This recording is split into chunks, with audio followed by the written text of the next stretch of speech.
Hello, hello. I am feeling freaking hungry today. It doesn't take the body long to adapt after I've gone off this intermittent fasting thing for a bit. It's like day 2 or 3 of that, and already my metabolism has kicked in. It's like, okay, you're gonna feed me more often? Let's fucking eat. And now I can feel the hunger pains on my stomach. So I had breakfast this morning, I had a mid-morning snack. I guess it has been, 4 hours since I've eaten my last meal, but hungry today, hungry now. So it's funny how quick that happens, and now I'm coming back. I was talking about it yesterday in the video, how quickly it comes, how much I used to be in the space where it was, I'd have to eat every few hours, otherwise I got the hangries. And it was like, it's been doing that for me 15, 20 years or something. And now, and up to a couple of days ago, I was like, oh good, I don't need to eat as often. I'll still eat as much, but not as often, and I won't get that hunger pain, and I can go longer between meals, and I still feel good, still have full of energy, I can still work out hard and that kind of thing. And then the last couple of days it hit. Well, this week it hit. It's Thursday now here. So really Sunday, Monday happened where I just dropped my energy levels and was not feeling fantastic. And even though I was, everything was relatively the same, I just felt like my body was kind of over the edge with the intermittent fasting that I was doing, and that it was time to go off it for a few days. So that's what I've done, and it's been really good. Like I actually got up this morning. I got less sleep last night. I got maybe 7 hours last night, and I actually woke up 2 minutes before my alarm. How good is that? Isn't that good when you wake up just before your alarm? You don't wake up too much earlier, because if you wake up too early before your alarm, it's like you get robbed, because it's not worth going back to sleep. But at the same time, you just got robbed of some sleep that you could have otherwise had. But literally 2 minutes before my alarm, and the reason I got up and I checked the phone, because normally I don't check the time, is because I thought, you get that feeling like you wake up and you think, it feels really late. I feel like I've slept in, or maybe my alarm didn't go off. And so I kind of quickly, when I woke up, I thought, man, I feel too rested, is actually what went through my mind. I was like, I feel too rested and too, good, because it's a 5 o'clock wake up for me, and I don't naturally wake up that early. I don't mind 6:30, that kind of thing, but that early is not in my DNA usually to get up quite that early. So when I did wake up, I thought, oh, this feels too good, which is a good thing that I felt that good waking up. So it just goes to show it's worth, again, intuitive dieting, or intuitive whatever living, is just listening to your body and reacting to that, rather than to the dogma of some exercise program or some diet plan, eating program that has it, you must always do this every single time, no matter what. It's good to have that flexibility in there. So yeah, so that happened this morning. I woke up a couple minutes before my alarm, felt good. I've been trained pretty hard this week, since I decided to go off the last couple of days and start doing a refeed. I love that if you're into the diet, fitness, health and fitness world, they're now calling, cheat days used to be called cheat days, and now they're called refeed days. When you give yourself a bit of a deficit of calories, you don't eat as much. Used to be you'd have a cheat day to make up for that. Sorry, I'm just trying to adjust the camera. And now they're called refeed days. I think that sounds much better than cheat days. It makes sense. So I'm having a couple of refeed days, and my training program's been going pretty hard. I did an extra session today. Normally I take Thursday off, or I give myself the option to take Thursday off, because I go Monday, Tuesday, Wednesday in the gym, and then Thursday is an optional one. But I think the last couple of weeks I know last week for sure I took off. I didn't train last Thursday. But today I was like, yeah, I'm definitely training. Felt good, did a nice hard session, and I worked the old chest and traps. What I like to do is I preach and practice. I preach and I practice the idea that you do compound movements first, and you do more functional training stuff, because that's the stuff that ultimately get the results for you and make you more functionally fit, which in the long term, having worked in the aged care sector for 4.5 years, when you start getting older, that becomes the most important thing, is just being able to stay mobile and being able to, get up and down, well, not even off the floor, maybe off the floor, but even getting up and down off the toilet seat. It's amazing how what matters as you get older becomes the most basic functions, the most basic stuff you have to be able to do to live, i.e. get out of bed, i.e. go to the toilet and be able to get off the toilet seat by yourself. So I come back to the idea that it's functional. What matters is the functional stuff, and that your body will generally break, especially as you get older. When you're 20, you can pretty much do what you want, but it sets you up for failure a bit by doing it that way. But the functional stuff is the more important stuff. So I do those most time, and then on my Thursday or at the end of my routine, so once I finish my routine, I allow myself to do whatever exercise, whatever floats my boat, because it's my reward. So I generally don't plan bicep curls or tricep push downs or, these more isolated movements, unless there's an issue that I'm trying to resolve. I don't generally plan those into my workout routines. It's more the heavy hitting exercises, and I then give myself the opportunity at the end to do whatever the hell I want. So it's a reward. So if I want to then do bicep curls, tricep push downs, overhead extensions, skull crushers, freaking whatever, if I want to do some shoulder shrugs just because I want to enjoy it, that's cool, I'll do it, but I'll do it at the end. I don't do it as part of my working sets. It's a reward at the end. And then Thursday, I think I pretty much just decided this week that my Thursday has been a day off, but now I'm coming down to 3 weeks until my high school reunion, 20-year high school reunion. So 3 weeks to go. Now I'm trying to ramp it up a bit more and just do the last, few extra bits of sessions. And so Thursday I thought, well, it's a day off, so why don't I just make this day the whatever I want to do day, and I'll make sure it fits in with my regime. So I'm not going to do leg work because that's tomorrow. I'm not going to do back work because that was yesterday, and then it leaves pretty much anything else that I want to do.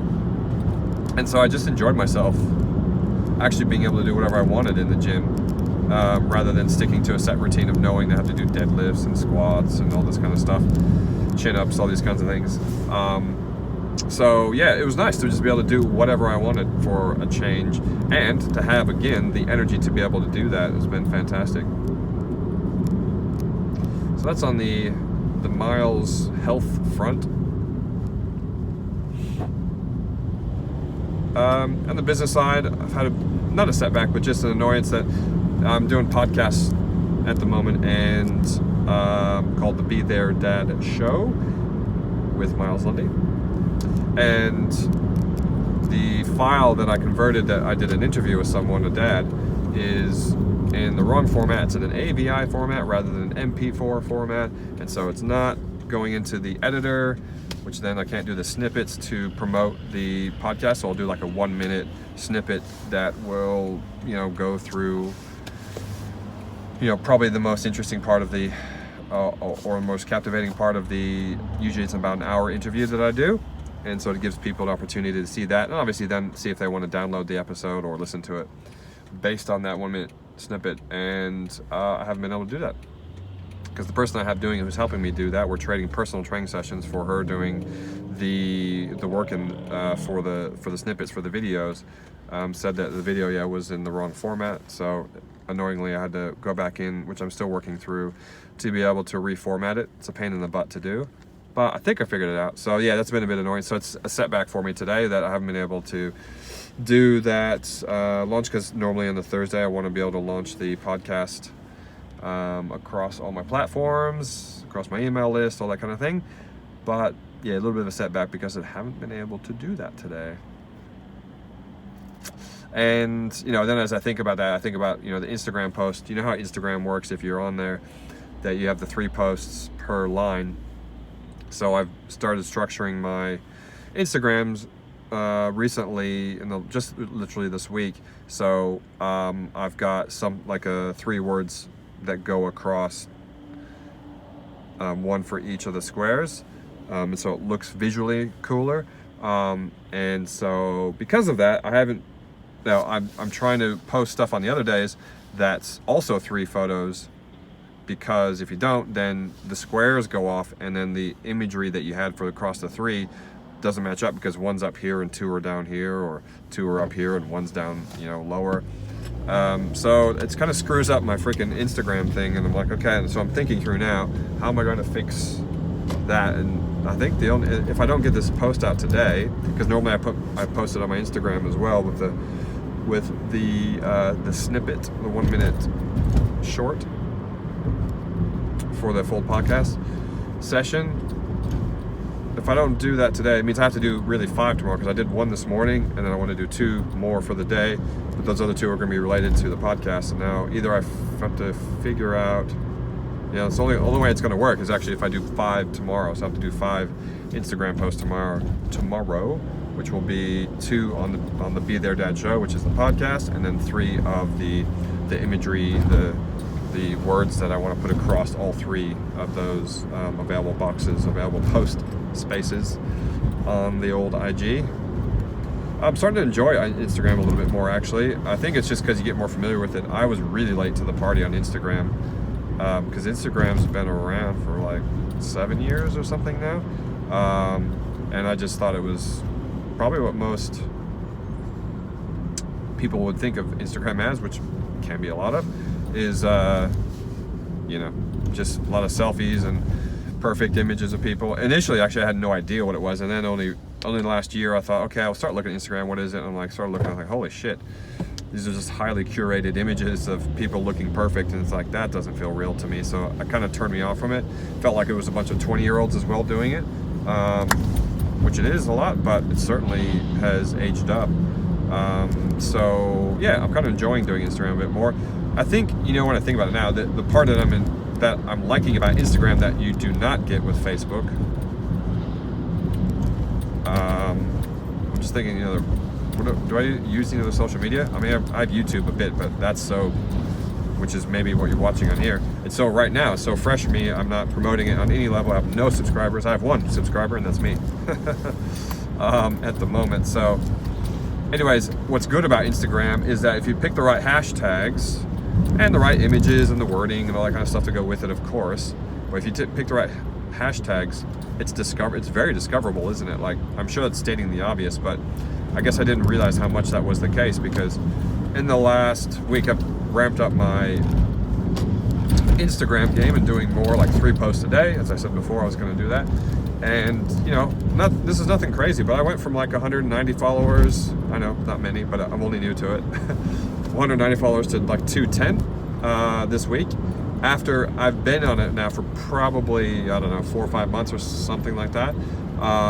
In that time, most of those followers that I had up to that point were literally just friends and family and that kind of a thing. So now it's up to that point where it's not friends and family, it's, random people who, saw my hashtags and kind of went through, found me, discovered me through that. And it's good, because then as I post stuff, then you get new people, who follow you. And I know some of it's crap.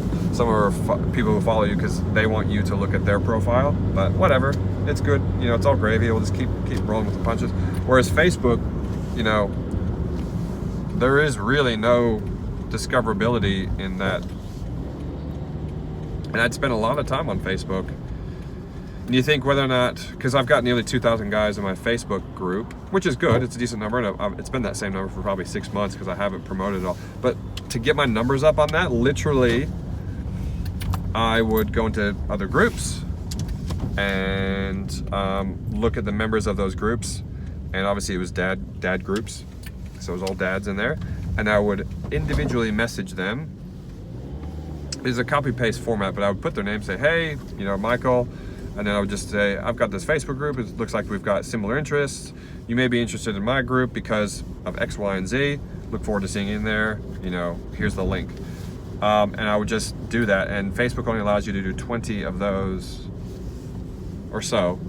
It's kind of 40 every 2 days almost of those every couple days. It's literally just going through and doing that, and that's the only way to get discoverable in Facebook. Whereas Instagram, not the case. Discoverability comes built in. You don't have to go out there and do it as much. Now, it doesn't mean that you don't do one or the other, but it's nice to have that in the Instagram side, so I can see how people get more followers, especially in the early days, because I imagine now there's some market saturation going on in Instagram because it's been around so long and it's been established now. But I'm sure it's just getting started. You know, I'm sure there's heaps more that they're going to do with it. They just launched, as I said the other day in the video, is that they launched IGTV. I still have not done a post or whatever you call when you put content onto IGTV, which I'm hoping to do one of these in, but maybe just a condensed down version of that. So yeah, it's interesting. So yeah, enjoying being able to do both Instagram and Facebook and seeing and understanding. It's like anything, right? Now that I know I've been doing it for a little bit, like I'm starting to understand Instagram better and understand where it's useful, and then understand where I would use Instagram versus where I would use Facebook, and understanding the difference between those. Whereas before it was theoretical, right? Like I thought, okay, Instagram, I don't, maybe I just use it for nicer pictures and that. But now I'm getting a better understanding of, how to actually use that better. And it's like anything, again, like I was going to say, is that you just find out and you discover it because I'm doing it, It's that process of just getting in there, getting your hands dirty, trying it out, stuffing it up, My posts initially probably were not fantastic. I had a couple, I think, decent ones, but then I kind of got lost in a few of them for a little while. But then the more I was looking at other people's posts, I was looking at them or their accounts in Instagram. I was understanding what gets clicked on, why it's getting clicked on, what kind of hashtags they're using, just getting a better understanding of that. I mean, it's simple stuff, but it's just going through the motions of actually doing that. So now I've got that benefit good from there, which is good. And then I just kind of keep pushing. I'll try this IGTV stuff.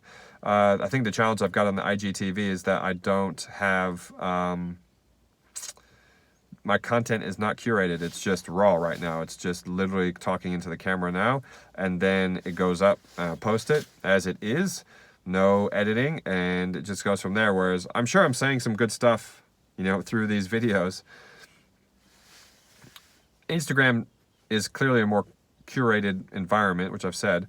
So it'd be best if I then just take probably the better stuff and just condense it down to, like a 3-minute video, which cuts in and out of, a few different videos and has some kind of message as a result of that. But finding the time to do that is the next challenge on the agenda list. So anyways, I am home now. It's Thursday, and that means I don't work Thursday night or Friday night. It's my first night since Sunday that I don't work. So I'm going to go home. I'm going to go in and enjoy some lovely family time. Hope you guys are going well. Talk to you soon.